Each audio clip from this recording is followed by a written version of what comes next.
Welcome to another episode of Cuts and Consults. Hey, I'm Dr. Kendall Moore. Dr. Durrani here. We have a special guest today, man. One of a good friend of mine, Dr. Italo Brown. He's a board-certified emergency medicine physician, multiple award winner, author, health equity, social justice advocate. Overall, just generally a great guy. I did a residency with this man. In my class, we had a lot of good doctors, but there are a lot of people we know that were going to be like special. And he was one of those guys. He knew he was going to do some special things outside of just clinical medicine. And we're happy to have him on the show. Yeah, absolutely. I kid you not. Well, let me let you say something and then I'll chime in. Y'all are laying it on thick. I'm going to have to move in here. Well, I kid you not, during, a lot of times, during shift change, we'll be chatting, right? And we'll be talking about cool people doing stuff that is medicine plus, and you come up all the time. So I'm glad to finally meet you and get to chat with you. No, it's an honor to be here. First of all, I'm a fan of your work. Oh, no. This guy kind of been not just a fan of, but at least able to watch his growth and see how medicine has helped carve the things that he's been doing. And I'm just really impressed. And so thank you so much for having me here today. No, thanks for being here. And I think it's worth noting that you're here on a layover. You're not based in Houston or Texas. You're here. You made it happen for us. So if we're going to do it, we should do it the right way. Nice. Yeah, 100%. So I think I was stalking you a little throughout the months and years. And, you do a lot of stuff in media. You've done that popular GQ series. You have your own series on YouTube, Med versus Movie, and on social media. Tell me how you got into it personally, and it'd be interesting for us to learn about. It's really something that kind of came at the right time, right? I've always been a fan of blending education with something that was fun and relatable, because personally, I was not the greatest student. I struggled in medical school. I struggled as an undergrad student. And the way I started to clinically remember information, or rather to remember medicine, was through watching movies. We would have a study group. We'd have something on in the background, and it would just somehow lock the idea, whatever that, Krebs cycle was or glycolysis. I was like, all right, boom, we're watching a movie. And I thought it was one of the things that helped me stand out. But when it came to understanding the correlation between medicine and entertainment, I was a novice. I didn't have that down. One day I just get a message in LinkedIn. They were actually trying to reach someone else. They were like, hey, do you know such and such? If you do know them, can you have them reach out to us? We'd like to have them audition for this GQ thing. Oh, and if you'd like to, it's okay. We'll set you up too. And I was like, yo, it's kind of like a backhanded compliment. I was like, yeah, all right, I'll hook you up with them. Next thing I know, I'm in a call and we're watching V for Vendetta, which is a cool movie, right? Yeah. It's one of my favorite movies. And they're going through these scenes of, the fighting and his neck's cracking and stuff. And I said exactly what I thought. And they just fell out laughing. I was like, this is how I watch movies with my friends. They were like, yo, you want to come down to California and actually do this for real? I said, give me the ticket, I'll be there. So that's how it started. And then honestly, it's just been a snowball ever since. Looking at scenes, realizing that there's so much clinical information and things that the common viewer doesn't understand, that we have the capacity to really translate for them. Yeah. That's a pretty inspiring story right there. Man. Yeah. I like it. I saw a few of your things on GQ, man. Really impressed. Really good stuff. It was some clowning. Grade A clowning. Yeah, like you said, man, we had conversations like that off the camera all the time, man. It's Right. always fun, hanging out, talking about stuff, medicine, making it kind of relatable, and put a little humor into it, a little culture into it as well. That's right. I think one of the things that, we even talk about, right, is we're doing this podcast, right? And it's kind of balancing what we do as a profession and it being very serious and very high stakes with that world. And you are in we won't name the institution, but an academic institution. So I feel like it's even more higher stakes because you are teaching residents, teaching students. How do sometimes the perception of this doctor's just doing a podcast or a social media thing, how do you balance that with something that is very, sacred and important? That's a good question. There's been kind of a feed forward effect, right? As social media and these, I guess, asynchronous ways or methods of learning have become more popular, even the idea of a flipped classroom where someone can do something from at home or they're watching video, the students have been programmed to learn from videos. And this is probably for over the last 10 to 12 years, right? So seeing something that now bleeds over into a social media or a viral space is almost second nature. If you even look at social media now and the things that are searched and the ways that people learn, they're going there before they go read a book, before they go to a class or sit in person. They're going straight to TikTok and Instagram. And I just think it was more about early adopting that behavior. Like, hey, if I can wield these tools and use them in a way that extends somebody's capacity to learn or makes them interested in something, then you really captivated that audience and have been able to change the way that they view that thing. And so medicine already being something that is mystified, that's difficult to understand, when you break it down and you use some sort of like common ground, like a movie, people just latch on to it. The students have not done anything that I thought would be like, accusatory. They haven't attacked me for it. They actually say, hey, I saw your video, and they laugh. That's pretty cool. Yeah, man. Yeah. Yeah, how do you feel about it? Because I think we went to a few conferences together, and one conference they were talking about the younger generation. They don't like going and sitting in a room. They like watching videos, lectures. They want to put it on 2.0 speed. They don't want to sit there. Because I watched one lecture one time. I saw him in person. I'm so used to watching this video at 2.0 speed. When I heard him talking, I'm like, that sounds different in person though. Because I'm used to hearing them at 2.0 speed or 1.5 at least though. So they're like used to more younger generations. They want to see more videos and faster speeds instead of going in person in the conference and sitting there. Man, that attention span. Yeah. It's short, man. But it's really, again, programming, right? Like if you can deduce something very quickly because of, being programmed year after year after year, and the ways that people are getting their information have changed. The functional pieces of the information they're learning have all kind of like gotten more streamlined. Why not? Yeah. And so I'm not mad at them. I feel like we should have gotten to that earlier. Like I would say when we were all in medical school, this was just starting to happen.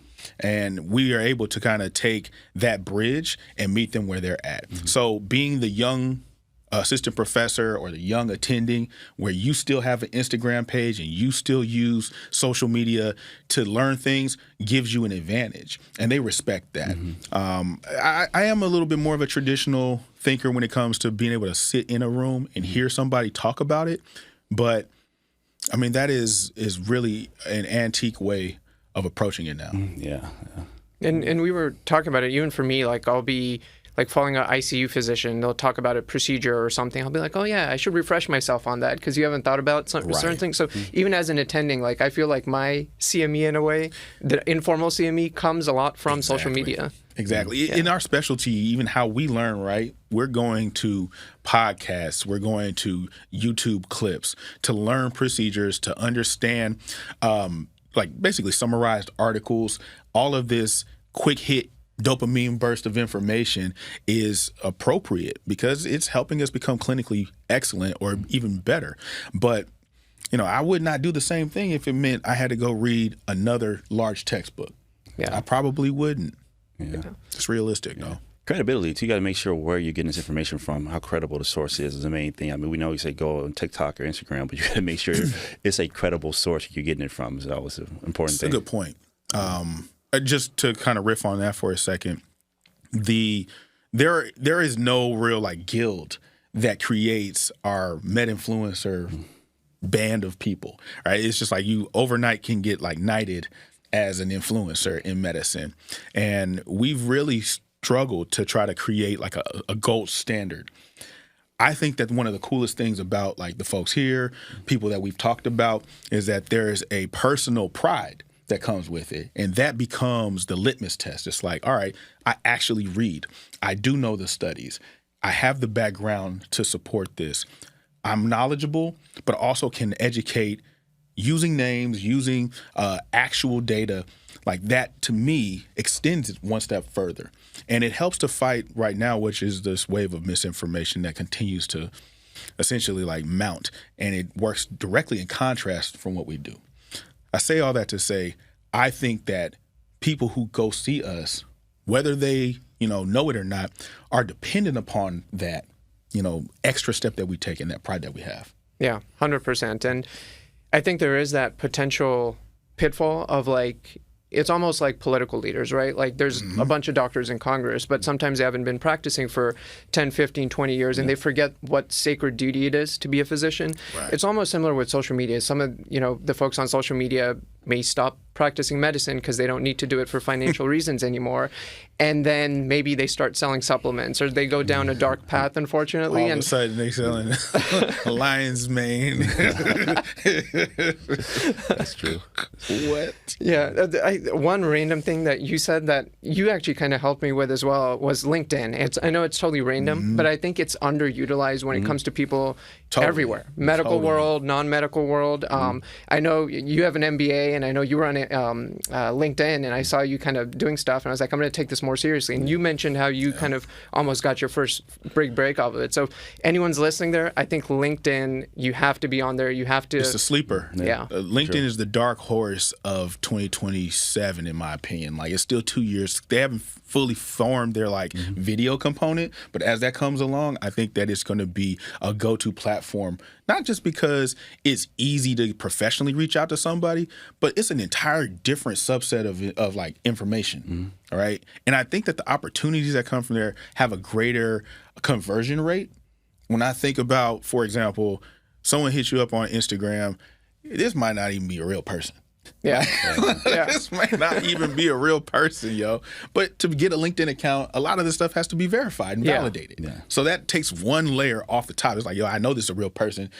Jenny is someone I can Google and I see her face. Then the next thing that's really cool about it is you can see who they know. Yeah. And it's not something that's like hidden from you, which is what happens on the other platforms, right? Yeah. You can see some of them, but you can't necessarily, they're blocked. LinkedIn is a cheat code, man. Yeah. Not sponsored at all, but if they're listening, hit us up. Listen, you should sponsor this. LinkedIn, send them an email. So kind of transitioning to, I guess, why we're here, the Pitt. That's why Kendall and I kind of got into this. Tell us about your first reaction of when, season 1 came out. Were you like an early adopter or you waited for the whole thing to come out and you're like, let me check this out. Everyone's talking about it. I got lucky. I keep my ears to the ground and antennas up. And so I was already on HBO just watching stuff normally. And I see this come on, I'm like, the Pitt.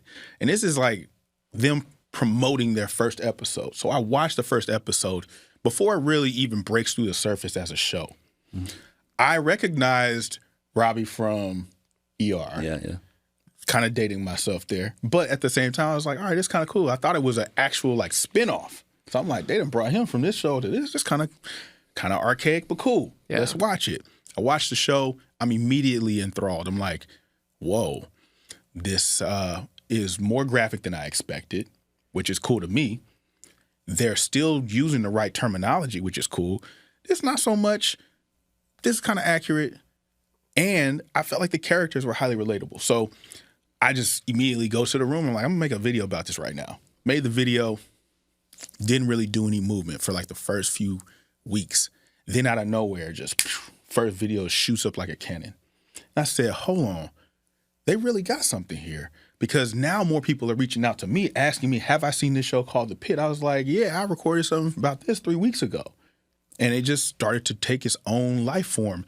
The show is a cultural phenomenon. I think that it happened at the right time when there was a void. Medical dramas have been more heavy on the drama side, less on the medical side. And the characters are extremely like layered. Their texture comes across in a 1-hour episode, which is hard as hell to do. And then the last part is, this is the timeline throws people off, right? You think about all of this stuff is happening in 12 hours, in one day. And for us, this is normal. We like, yeah, of course. Yeah. I go in this room, I see somebody with a headache. Then we got a call about someone falling from a ladder. Next, you know, there's a patient in the other room who's smearing feces on the wall. There's a kid down the hallway who's crying, won't shut up, and vomiting. There's someone in the waiting room who's threatening to sue me. Like, all of this has happened in one shift. And so I think that with today's instant gratification, short attention span generation, it fits perfectly. Yeah. Yeah, I think you said you binged it, right? Like Yeah. all at once, yeah. And Sounds like Kendall. Yeah, that's what I'm saying. Like now we're doing this show, like I gotta watch each episode by a week. I don't like that. I just keep going in my pace, and I gotta watch one episode, wait a whole week for another one. I'm a Netflix guy, man. You know. yeah, You say give it to me all at once. Drop them all off. I finish. or at them least all. like 3 at a time. Yeah, give me 2. Right, I agree with that. Yeah. Well, today we're going to be kind of discussing the highlights of season 1, just because I feel like, there's been a break and what most resonated with us. But before we go into that, I think we all have watched the first episode of season 2. Is that right? Yeah. You watched Yep. it? Just briefly, thoughts. What are your thoughts? It was good, man. Like I Yeah. said, it was they're starting off slow. I mean, kind of like how it is in the morning. It's typical. People just getting there. Has the night shift, is ending. Everyone hasn't woken up yet. As far as the patient hasn't really revved up, so it's going to pick up. We know. Yeah. July 4th, so And it's kind of like how I think most holidays do actually start. They start off, you're like, this isn't bad. It's not going to get crazy. And then 3 hours later, it's crazy. Your thoughts? Yeah, so far? no, they're cooking the bird slow. I like that. And I feel the fact that they're marinating some of the issues from the previous season into this season, it really makes an anticipation that I haven't felt with the show in a long time. So I was watching the first episode, and every single second I was just like, all right, when they going to do the next thing? I'm like, something got to turn up. I'm sitting there taking notes, man.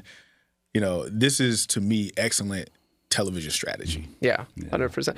I was scrolling through social media, and the funniest thing I saw was they're like, "Oh, is this Dr. Robbie's love interest?" I was like, "They're not gonna fall in love over the course of 12 hours." Right? Come on, y'all. Come on, man.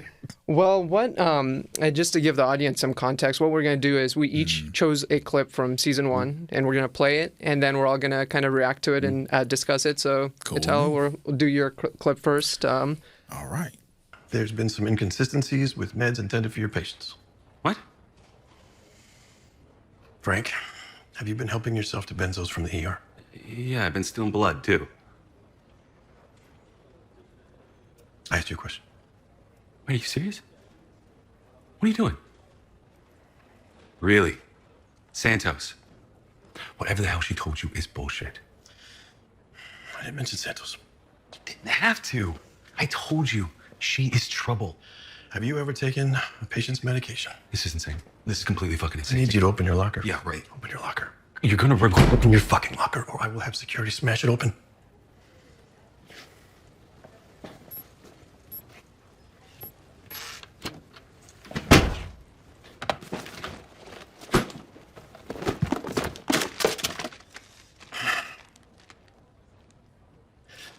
Is the imprint code on these pills going to match Louis Librium?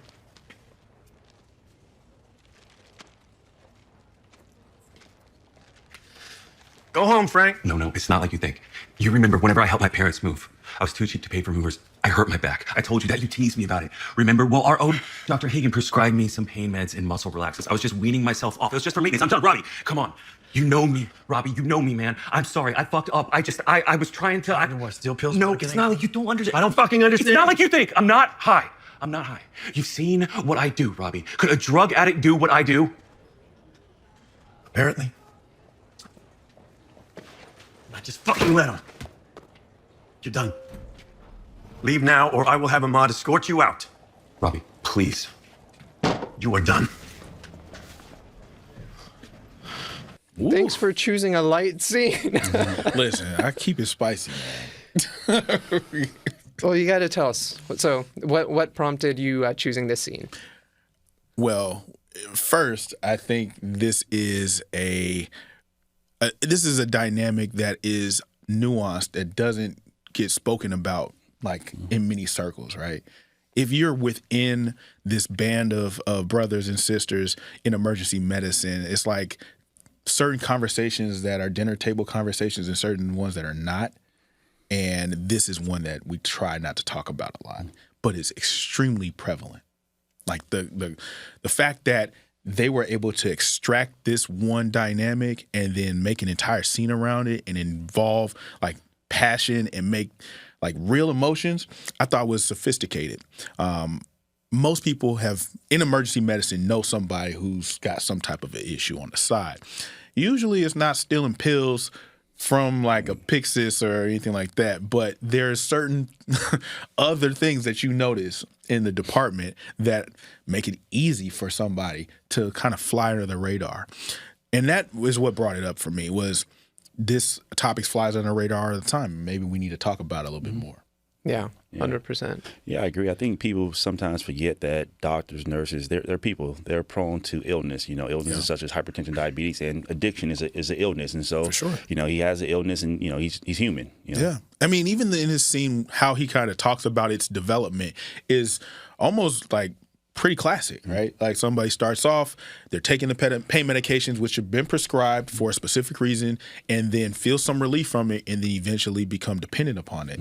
And breaking that cycle of dependence requires so much effort. And if you're already using this to kind of get through the day and to be high functioning, as a resident should be, as a chief resident should be, it is easy to get lost in that sauce. And what I really felt was strange, but also like eerily heartbreaking, was watching Dr. Robbie kind of have this back and forth with him. And I try to put myself in the position of, if I was an attending, how would I navigate this conversation? Yeah. First off, the moment we're cussing at each other, it's a wrap. Like if we cussing at each other, somebody got to go right now, because that's like the professionalism component. Yeah. But then as you start to see that he's like really going like almost off the deep end to protect himself, I think you got to pull back and be like, all right, this is really happening. And I don't know if I would have gone to straight, you got to leave. It may have been, we got to go somewhere and I have to ask you, do you have this dependence issue? How can I help you right now? That's the one layer that wasn't in this episode. The anger was there, but I probably would have layered something else in. Yeah. I think you kind of just sorry. Well, no, that's what I was saying. I think that's the challenge in medicine, right? Because like if you say yes to something like I need help or I'm going to enroll in this program, then you have to check a yes box, whatever state license you apply for and whatnot. And so people try to not get that help, or maybe they get that help and they get only partial levels of that help because they don't want to be denied a state license in another state or a board certification or whatnot. And I think that's the taboo, unfortunately, around it that still exists this year in 2026. So. That's a good point, man. Yeah. And I just feel like I want to ask you guys too the same thing. Do you think he should be allowed to ever come back? I mean, I feel like he should. If he goes to the proper channels, get rehab, does monthly drug testing. But what do you feel should he ever be able to practice medicine again off this mistake that he made?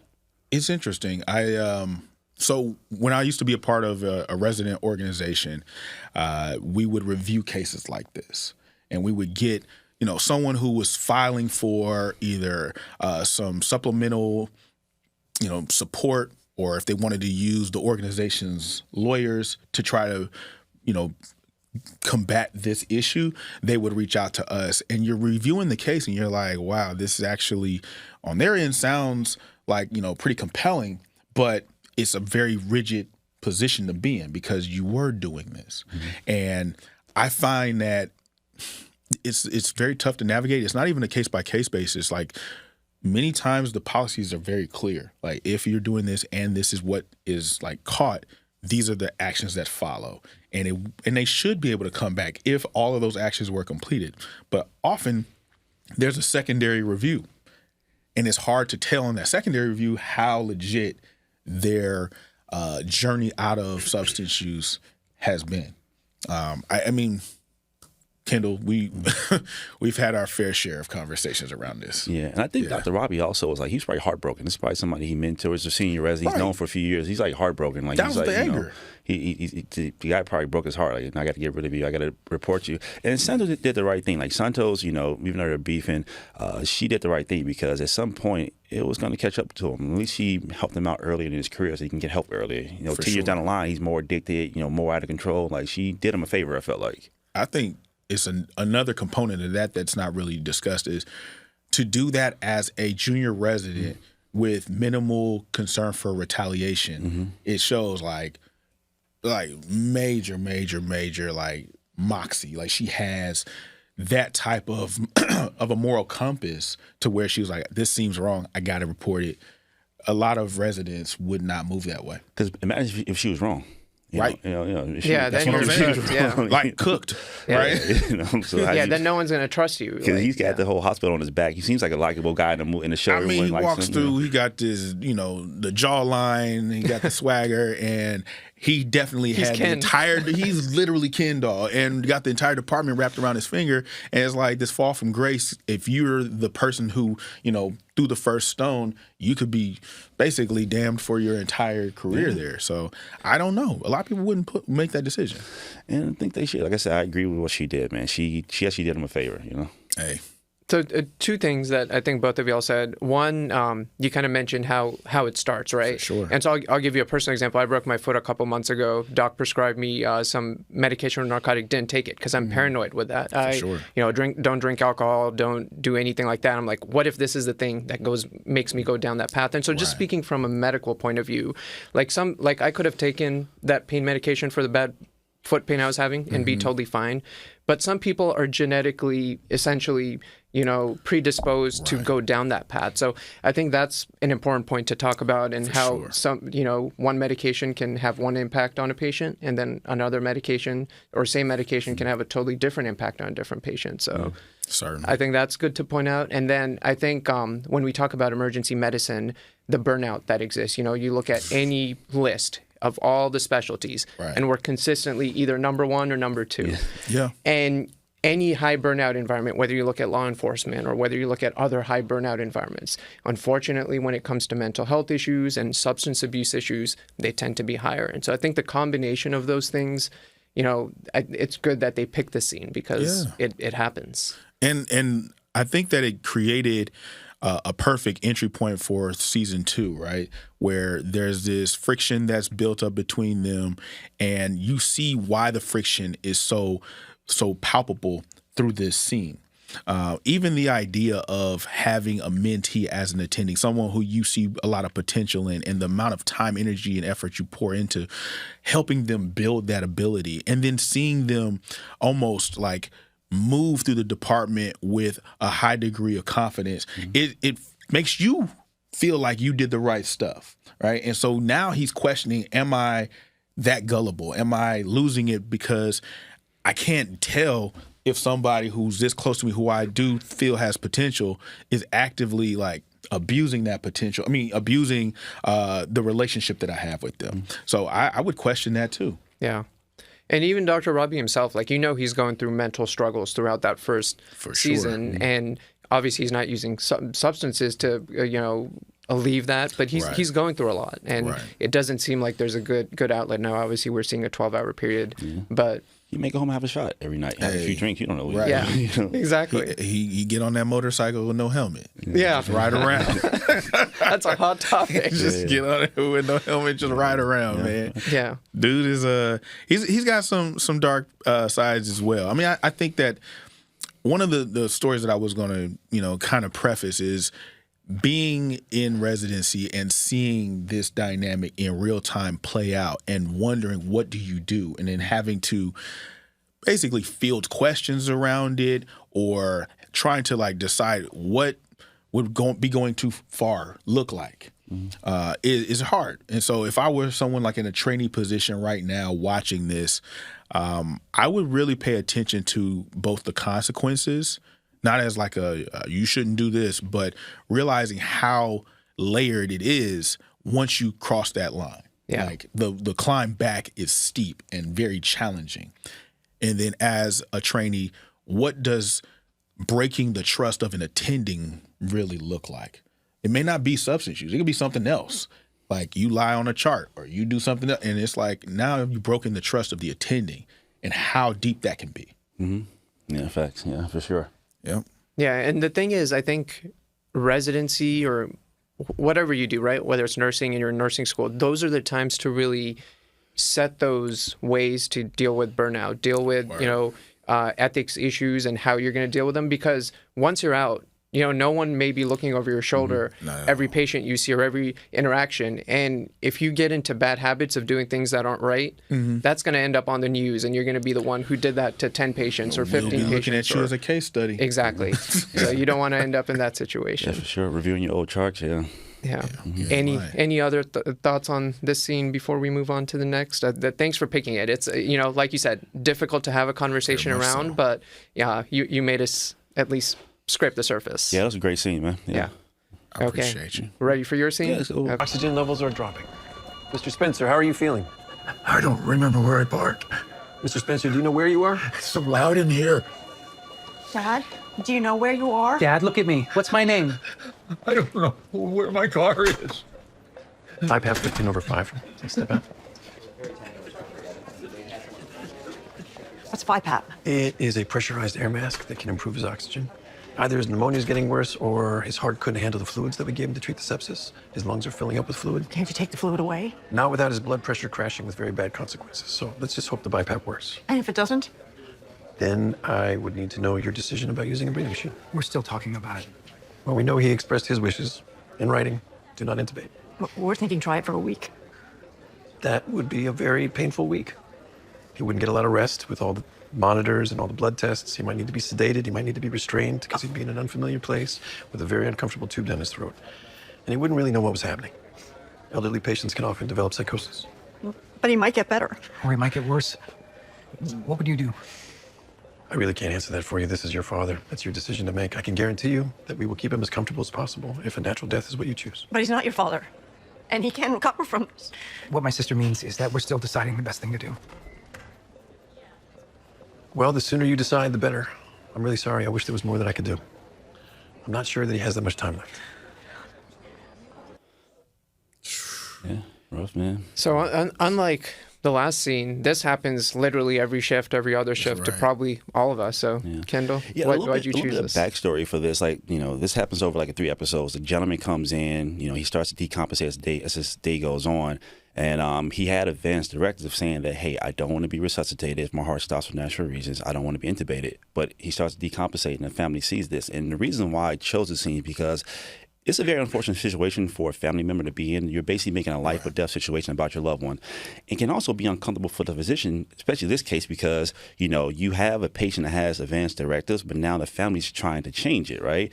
And we've all been in this position as we have an aging population. You're going to be in this position a lot. Yeah. And, and to give, the benefit of the doubt to the daughter, like, she's not going against his wishes. She, in her mind, is trying to do what's best for her father. She's trying to give him every chance. Because earlier in the day, she mentioned that my father's stubborn. He would never quit on me. I'm not going to quit on him. So she doesn't want to quit on her father. She's not really trying to go against what she's trying to do is right. And that leads me to think that, to talk about another thing, like, people focus more on the quantity of life. There's a great book that one of the doctors we work with, Dr. Hiscock, it's called Being Mortal by Atu Gawande. Yep. Great book. Everyone should read it. But it talks about how in modern medicine, how we approach aging and end of life care and death. And it basically says that we focus so much on the quantity of life as opposed to the quality of life. Now, I don't remember this gentleman's quality of life. He's demented or how his everyday life is, but I just feel like, in our healthcare system, we're just so focused on like keeping people alive at all costs, and as opposed to just seeing how what we're doing to them is going to impact their life. With this gentleman here, how Dr. Robbie handled it, I 100% agree with it. Some people would have thought maybe he should have been more on the patient's side. The patients had advanced directives, follow that. But I had a thing when I was doing COVID. We were down to like 1 vent in the whole hospital, right? And we were trying to find ways to use multiple vents. We had a patient of like 102 upstairs on the floor. The whole hospital kind of got involved because the family was really pushing to intubate this lady who didn't have a good quality of life. She was bedbound, demented, and we only had 1 vent left. I think they didn't end up intubating. The family left really upset that they didn't intubate. They felt like the hospital kind of quit on their family member. And in this scene, Robbie kind of follows the patient's wishes, the patient's family's wishes, and they intubate him. And they're able to see firsthand that, like, now he's restrained to the bed. He can't move. He's uncomfortable. He's got a tube down his mouth.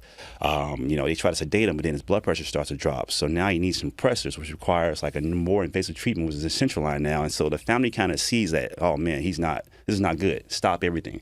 Whereas opposed to Robbie would have just fought them and not did it, the daughter probably would have left in her mind like, yo, they killed my dad. They didn't do everything they were supposed to do. He could still be alive. But they're able to see, like, they did everything. He wasn't comfortable. This is what my dad actually wanted. So you followed it. And that's kind of why I chose the scene, man, because it kind of hit home, like things I experienced in the hospital. And I agree with Dr. Robbie how he handled it. Some doctors may not.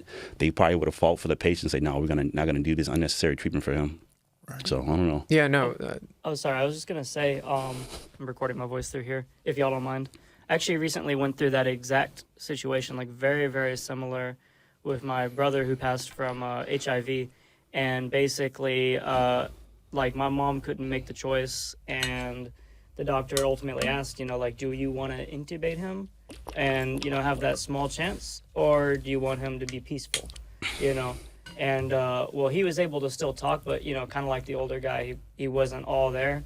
So that was a whole nother situation. It got, and I'm sure y'all are probably faced with that whenever there's not family members sometimes, but basically we got into this, and y'all can tell me if y'all have ever faced this before, the situation with him where we'd say, do you want to be intubated? He'd say, I do not want tubes down my throat. Do you want to live? I want to live. I do not want to die, but do you want tubes down your throat? I do not want, and no matter what we'd say, he'd say no to both of them. So ultimately we just decided to take the chance and put the tubes, because he kept saying he wants to live. But he was too irrational to understand that you can't have both, It's a challenge. Yeah, man. Yeah, I mean, first of all, sorry for the loss of your brother. I think it all starts with, as in American society, and others have, worded this way better than I will, we just don't have the conversations around end-of-life care enough or to any extent. And a lot of times, the first time that conversation is happening is a scene like that, where, the patient is sick, they can't make their own decisions in that moment, and family is being asked to make decisions that are impossible, essentially. And a lot of patients, what I've found is they will have a DNR or a DNI or their end-of-life care kind of documented, but they never told their kids about it or their other family members. And so I think that's a very important point to make. A, everyone should have those wishes documented, but then B, having those wishes while you're alive and in good mentation, and sharing those with your kids, with your siblings, with everyone around you, so that they're not put in that impossible situation when one day that does happen, and it's coming for all of us. It's going to happen to every single one of us. And so I think that's the takeaway that I take, is that we have to talk about it more. And I think that this underscores the complexity of relationships and dynamics in families altogether, right? Because even in this scene, the son felt one way, the sister felt another way. And if there is seniority of one sibling over the other, then they may push harder. And it continues to really erode some of the foundational structures of families in front of your eyes. And so as a physician, you're like, how involved do I get in making sure that this bedrock doesn't get disrupted? Or do I just focus on what's written on the paper, what I'm doing for the patient? Because it's all interrelated. There's so many misconceptions around end-of-life care and end-of-life documentation, and we also don't do a great job from the start of a visit talking about these things and introducing these a lot earlier. And so that would be one of the takeaways that I have, is hey, even as clinicians, we need to lead with these conversations more commonly. But also, too, we're ER doctors, right? People come to the ER to be helped, to be fixed. If you're a primary care doctor, you have a rapport, years of taking care of this family. It's kind of easier to have the conversation, to as opposed you bring your family here to be taken care of, not for me to tell you, hey, man, let's just try to make them comfortable. They're like, no, fix my family. That's why I brought them here. So they're not in that mindset sometimes. I'm going to push back on that a little bit.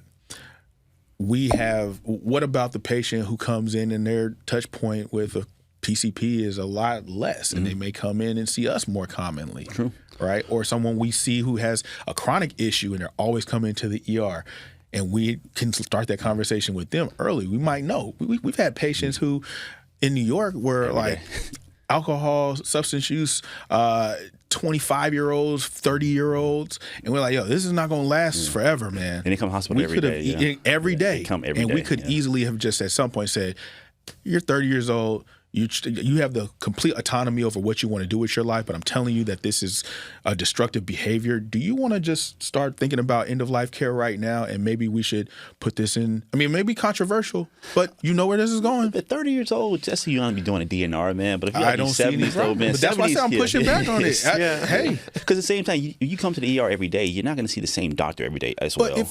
But listen to what I'm saying.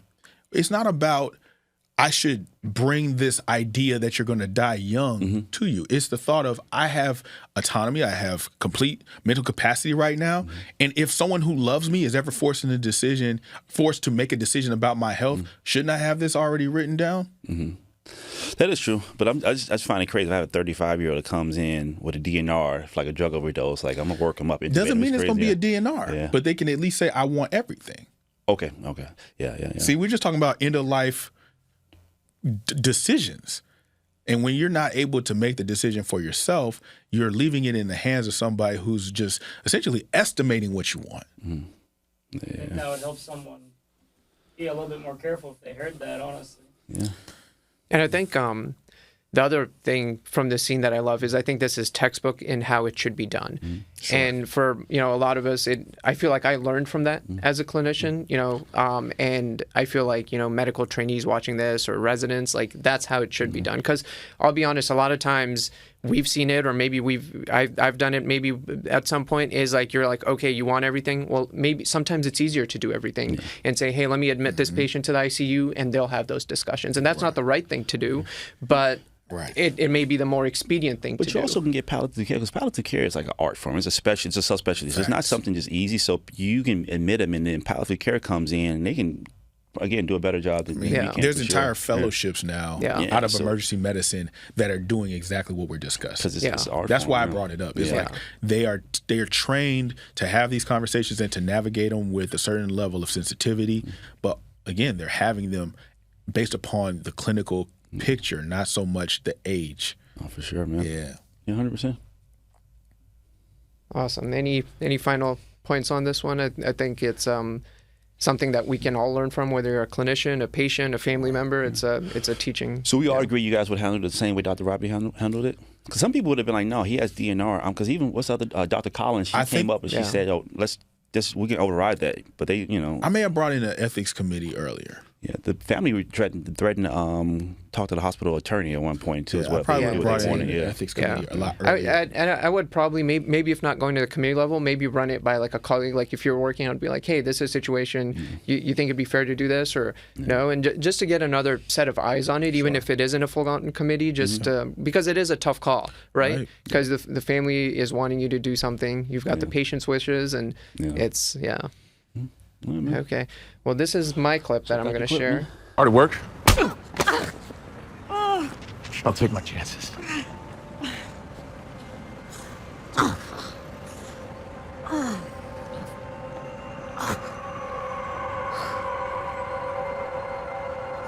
Christ. It's okay. Holy shit. Grab an ice pack. I got the card. What happened? Just got punched. Just took a pull. Who punched you? It's an unhappy patient. A patient hit you? Yeah. Happens all the time. Got my cheek broken. I lost it too. Oh, We've all been assaulted. Go get Ahmad. Did you hit your head? hi. Probably, but no LSD, just a bloody nose. Okay, pressure. Okay. Any trouble saying? Any double vision? No.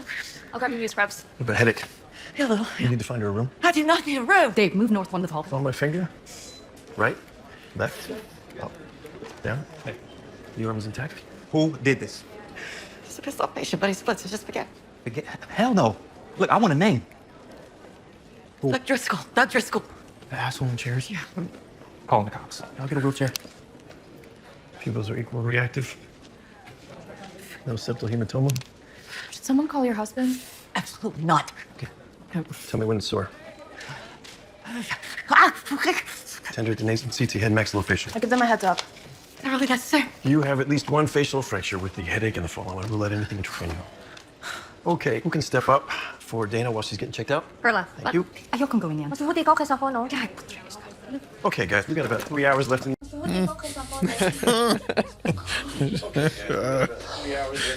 She said, "Who you? Don't call me out." Yeah. Well, I think this is obviously all of us have seen this scene. This is probably one of the most viral clips from season one. But I think it's worth bringing up again, just with what they say there, where it's very common for healthcare workers to experience this. And I think people are shocked, right? Or like even my parents, when I discuss something like this with them, they're shocked. They're like, oh no, you're a doctor. That doesn't happen to you. They think of it as like, you're in a bubble. You're not going to encounter stuff like that. But especially in emergency medicine, this happens. And this, a couple months ago, I remember this is at one of the hospitals where we work at. I was walking out. It's a hospital where there's like a dock pod in the middle. And there's like you walk out this way and you come in this way. Right. And I'm walking out as they're bringing in then the police brings in a patient. I think he was, on drugs, kind of hyper agitated. They'd searched him, but apparently not well enough. And so the other attending is walking towards this patient, and I vividly remember this, saying, "Hey, what's going on today?" And I kid you not, he has a backpack, pulls out a hatchet and swings it at him, misses the doc, thankfully, and then, he gets tackled and whatnot. Like, literally a foot closer, and that doctor, God knows, I would have been turning around and doing a trauma resuscitation. It was like, it still sticks with me. And so I think it's just one of those things where I personally, to be honest, didn't expect that to be a part of, being a doctor, because we witness it. We've all been in certain situations where it happens, and then there's the extreme situations where, sometimes and I know it's happened in Houston, may have happened in California, where, a doctor goes home or someone's waiting for them by their car because they didn't like a certain interaction, and stuff like this happens. And so it's something that there's congressional bills to make it a federal crime, but they haven't passed yet. But yeah, it's just something that impacts me, where it's like, man, this is part of our life, and it shouldn't be something we should have to even think about. I agree, man. I'm a big proponent of, man, you keep your hands to yourself. You can say whatever you want, but keep your hands to yourself, like the number one thing. Like, just don't put your hands on people, because you're in a very high stress information environment. I mean, and so patients are there. Like I said, they're probably not feeling well. They're sick. They're not at their best, and so I understand those things, but you have to just keep your hands to yourself. You don't want anybody coming to your job putting their hands on you. And I think too, it's been a shift, man. I think back in the day, people used to really respect and value healthcare workers, and I feel like it's been a shift that people question you sometimes about your decisions with ChatGPT and Google, and so I feel like there's been a shift of how people look at healthcare professionals. Yeah, I got a lot of opinions about this, and I want to first start by saying this is one of the only jobs where, after the assault happens, you have to go back to work. If I'm at Starbucks, I get somebody's order. I'm a barista. I get their order wrong. I go on my break. Someone punches me in the face. I'm done for the day. Yeah. That's the end of my shift. Imagine having to go right back inside and then hand the next drink to the next person. You see what I mean? That's extremely challenging environment to be in, and to feel the gravity of all right, if I take this interaction through to the next patient, I could potentially miss something, kill somebody on accident, even though I'm still feeling the trauma from the most recent thing that occurred to me. That is stressful in itself. The other thing is realizing that these are the things, this is worst case scenario. There are layers to workplace violence, things that don't get reported at all, things that you feel you shouldn't report because nothing's going to happen. All right. I think everybody's experienced some part of that spectrum of workplace violence, whether it's someone called you a name, or somebody physically assaulted you, or you had to restrain somebody who was assaulting someone else. All of this has a significant gravity and trauma to it. I remember when we were in residency, I was helping restrain a patient who was having a brief psychotic episode, and while holding the patient down, she dug her thumb into my arm. I didn't think nothing of it. I was like, oh, that's crazy. Whatever. 2 days later, I'm like, wow, this little wound is developed on my arm, and I start taking antibiotics. 4 days later, I'm on a shift. I'm trying to suture a patient, and I realized that it's really hard for me to use the tools. And then I go sit down, and Allie looks at my arm, and she's like, Italo, look at your arm. Yeah. My arm was swole like Hellboy, the whole arm. Yeah. They took me into the resuscitation bay and cut me open, did an IND, about 30 cc's of pus came out my forearm. Yeah. And I had to come back to the hospital every 12 hours for IV antibiotics for the next 4 days. Yeah. Jeez. I remember that, yeah. It's crazy. Yeah. It's crazy. And so I was on the board the longest. That's my name just stayed on the ED board for 4 days. But I say that to say, and it's not that is a milder thing. I didn't get punched in the face. I didn't get tackled. No one stabbed me. But these atrocities are happening at an unprecedented rate because people are frustrated. There's so many layers to their clinical conditions and maybe mental health issues that are unaddressed, social circumstances compounding these interactions. And so we become the whipping boys or whipping girls, so to speak, of a lot of these societal problems. Yeah. Yeah, man, I agree with 100% what you said, man. It's just a lot of things don't get reported because you see a lot of like people come in, they'll throw a urine cup at you sometimes. They don't report that. Someone will spit on you. It's just things that like you just don't. It happens to people and you don't report it because you didn't get punched or hit, but it's still assault. Someone's throwing a urine on you, throwing feces on you, spitting on you. That's still technically assault, but you don't report it. If I had $1 for the number of times somebody told me they were going to kill me or punch me in the face, I literally would pay these student loans off. I just that is to me the frequency with which it happens. Right? Yeah. And like you said, it a lot of times it's even, in my opinion, even your case is very extreme. Like you developed an infection and had to go in for it. Like that sounds pretty extreme. There's like other stuff. Well, they'll go to like the hospital's review site, like Google reviews and whatnot, and put you by name and falsify things that you said or whatnot. That's up there forever. And that's another form of like, like online harassment where someone Googles you, whether it's a potential employer or whoever it may be, and they see this, and then they have this picture of you already where you're this person, whatnot. And so there's so many layers to it. And in the hospital, the other thing that I think is really unique is we're talking about it from this physician standpoint. Yeah, we're not talking about techs, secretaries or unit secretaries, clerks. Your nurses, like to me, they've been the tip of the spear in the political arena because of the fact that they are usually unionized, and their union has so much more political, I would say, force. But they get assaulted every shift, and there's more of them. So their experiences definitely carry so much weight. And I just, specifically speaking to nurses, is like, the fact that they still come to work and give us their best is incredible. It deserves to be applauded and recognized. 100%. 100%. Yeah, man. The techs for sure. You mentioned like they get talked to crazy sometimes. All the Step in time. and say like, well, you can't talk to this stuff. Like they just talk to them crazy. I don't like patients talk to techs, nurses. Like you're like ridiculous sometimes. All I'm gonna say is everybody who works in healthcare is not far removed from who they are or what they are when they are off.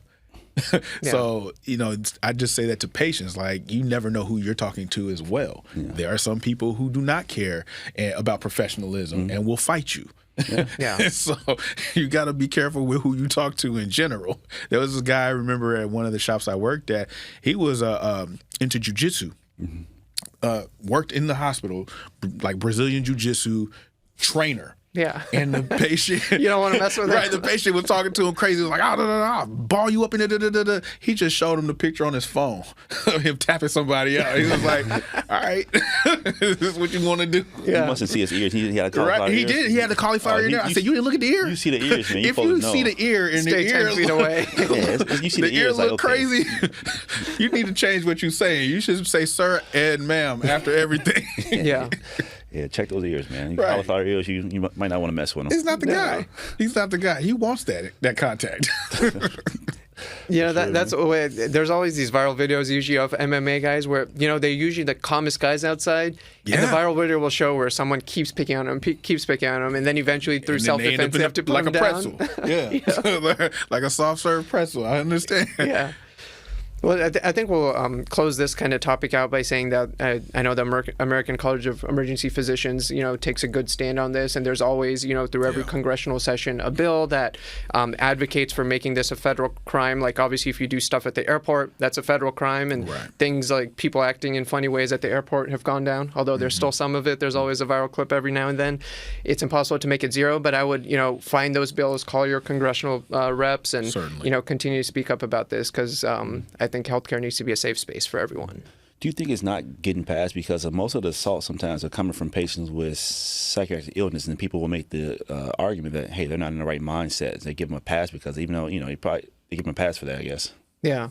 I mean, I think that's a reason. I think the other thing is that people see healthcare, like anytime healthcare as an organization, whether it's nurses or doctors or techs or hospital associations advocate for something, they're like, oh, doctors get paid well, or the insurance companies make billions. They'll be fine. Let's focus on other issues. I think there is a sense of that. It's the same reason why bills around like CTE or any type of protection for professional athletes don't really do well because, again, they're multimillionaires and people believe that they should be able to fend for themselves. Yeah, 100%. Awesome. Well, Italo, where can people find you? It's been awesome having you here in person, meeting you. I know we've communicated online a few times, but where can people find you? Hopefully you all have me back at some point. You can find me on Instagram at GR8Vision. I'm on YouTube as Dr. Italo Brown, or you can look up 1’s movie anytime an episode of the Pitt, or really any show that has some cool pathology comes out. I'm probably going to talk about it. Yeah, man. Yeah. Great having you, man. You know, we hang out sometimes after the show. Man, it's been cool, brother. Thank you. Appreciate you coming through. Thank you. Awesome. You gotta get. I want the handshake. Right? Don't give me that one. Give me the Obama, None of the weak man. stuff. Yeah. give me the Obama, the Key and Peele skit, dog. Awesome. That was good. That was good. Yeah, man.